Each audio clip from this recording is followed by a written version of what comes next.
Just days, of course, until King Charles and Queen Camilla touch down in Australia. There's a bit of confusion over the legal status of our monarch's Australian title. There's also controversy with almost all of our state and territory leaders declining an audience with the royals. For more on this, I'm joined now by the national convener of the Australians for a Constitutional Monarchy, Professor David Flint. Professor Flint, thank you for your time. I'll start, if we can, first with this legal ambiguity, or so-called legal ambiguity about the King's title.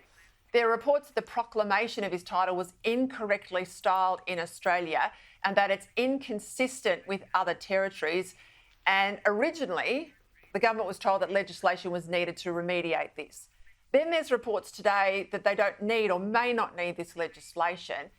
Give us your advice here.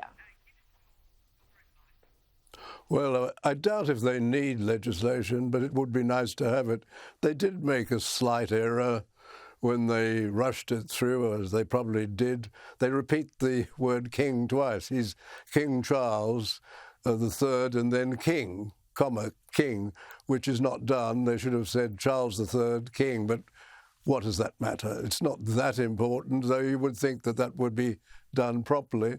This title, the King of Australia, is usually attributed to Gough Whitlam, but it wasn't Gough Whitlam's, it was Menzies. Menzies designed it, but he had it with King of the United Kingdom of Great Britain and Northern Ireland, and Gough merely took out the reference to Britain and Northern Ireland.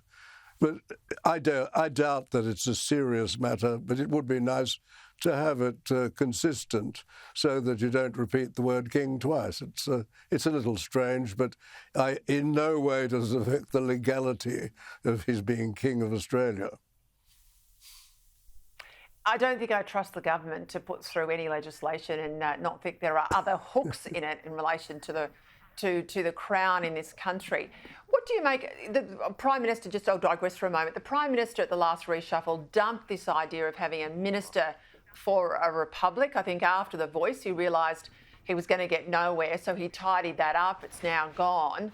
But you're still getting a republic by stealth almost. We've got the premiers of Victoria, New South Wales, Tasmania, Queensland, South Australia and WA, all snubbing the King.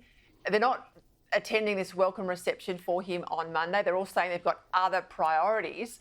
Now, a lot of people who watch this show, they think this is a terrible look.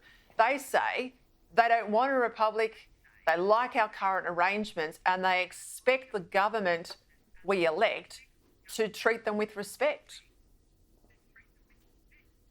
Well, it does look like infantile republicanism, as was Mr. Minns when he turned off the Opera House lights, which were going to go on at the time of the coronation. I suspect there's pressure within the Labour Party from the more deranged Republicans for something to be done to show that there's still life in something which is very much dead, that is, this politician's republic. Now, all of these premiers are extraordinarily privileged in the whole Commonwealth of Nations.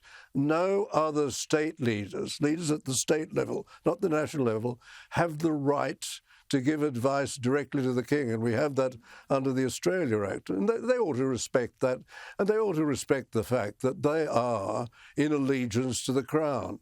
Whether they like it or not, whether they have avoided actually swearing allegiance, legally, they are in allegiance to the Crown, and they should respect the system as it is. Argue for change if they will, but that's been going on so long.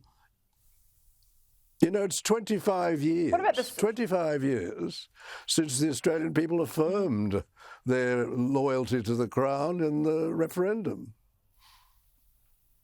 What do you make of the sore losers, the Australians for a Australians ARM, Australian Republican Movement? They've got a campaign, they're calling this Charles's farewell tour. The bloke is battling through cancer treatment. We obviously wish His Majesty all the very best to recover and go on like his mother and serve us for a long time. But to call it the farewell tour, I think that's pretty rank. Again, it's really infantile, and it's so rude, and it's so unnecessary. The King actually responded to their letter asking for an audience and pointed out what they should know, and I hope they know this. The question of our constitutional arrangements is for the King's ministers in Australia, and ultimately, if there's going to be change, it's for the Australian people, because fortunately our constitution, unlike that of Barbados, actually requires that the people agree to what the politicians want, and it eventually comes to the Australian people. The King has made that very clear. The Queen, the late Queen, made that very clear. Can't they understand that there's no advantage in being so petty to a man who has gone to great lengths to get here? He's obviously not well. He's suspended his treatment, which seems to be going on for a long time. He's going to be very tired from this, but he's made a point of coming here because he likes this country and he does his job. One thing they ought to also remember: we don't pay the King, the Queen, members of the royal family. We don't pay them any money. There's no golden handshakes. There's no special politician superannuation. They do this because they love their job and they do what we want them to do. And they believe in public service, which I think sadly not enough politicians or senior leaders of whatever ilk do. Professor David Flint, thank you.